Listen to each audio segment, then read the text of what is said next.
What should your sourdough dough look like? I know that that is a huge question that people have because we get that question from you so much that I wanted to talk about a few things you can do that will help your dough to not be too sticky.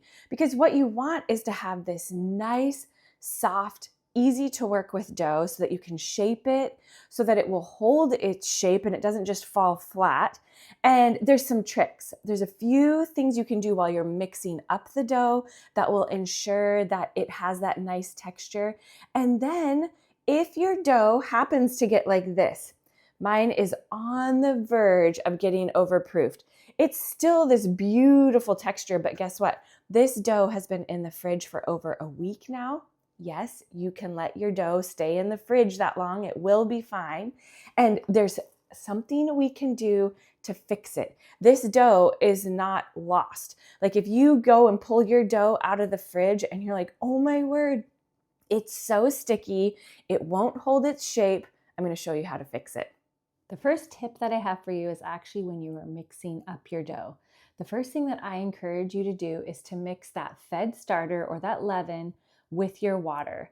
Get that incorporated really well so that that starter that was all really fluffy and bubbly is now going to be real diluted into that water. It's going to make it easier for you to get your flour mixed up into it.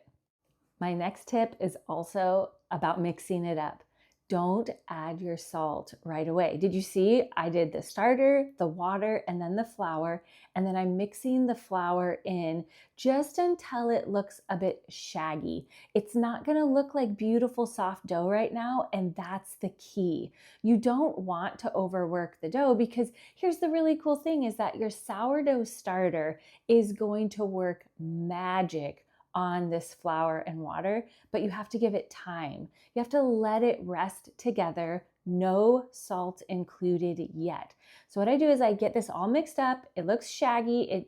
It just has gotten like, it's basically picked up all of the excess flour in the bottom of the bowl. I wipe off my Danish dough whisk, which if you do not have one of these yet, I'm gonna put the link to this down in the description below. They are so awesome. Then I put my bowl back on the scale and I simply shake the salt over the top, and it's going to just rest on the top of that shaggy dough until we do our first stretch and fold.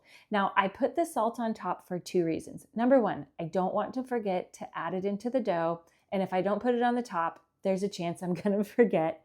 And number two, when the salt can sit on top of the dough like this, it's not inhibiting the flour from absorbing the moisture, but it is slowly starting to break down so that now when we get to our first stretch and fold, I can work it into the dough and it dissolves into the dough really well. And you're not going to have big pockets of dry salt stuck in your dough.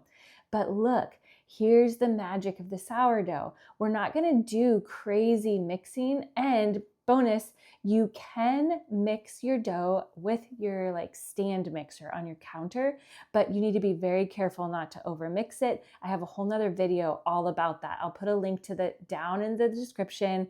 Come hang out in our sourdough playlist. I'll show you all the secrets of how I make sourdough so easy. I forget about it most of the time and still make delicious bread.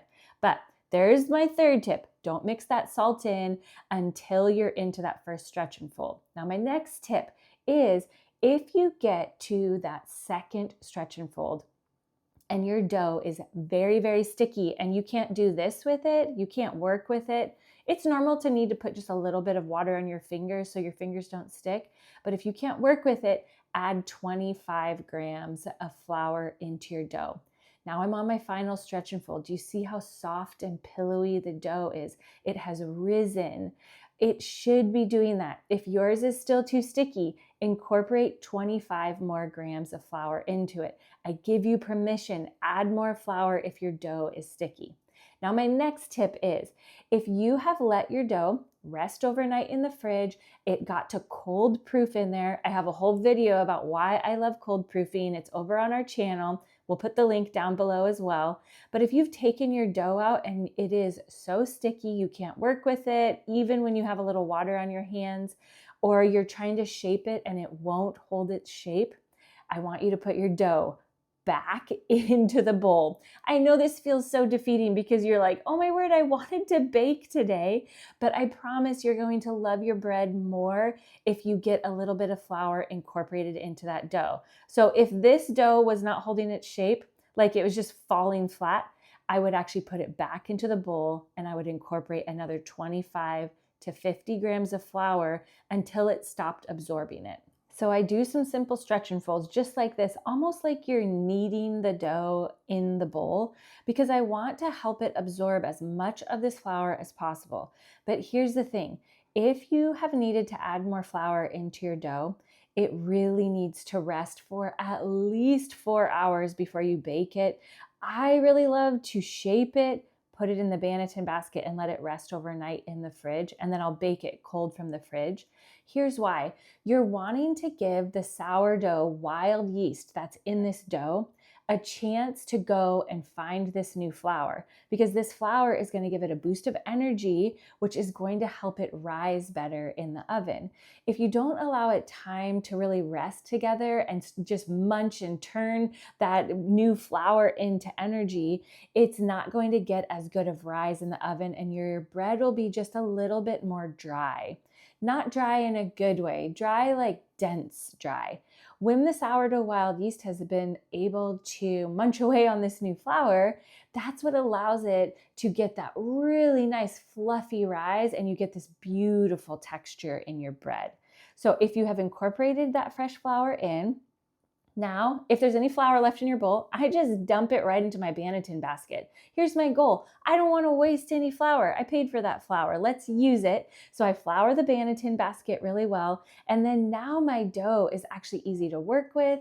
It's not sticking to the counter. It's not sticking to me. And bonus, it is going to hold its shape.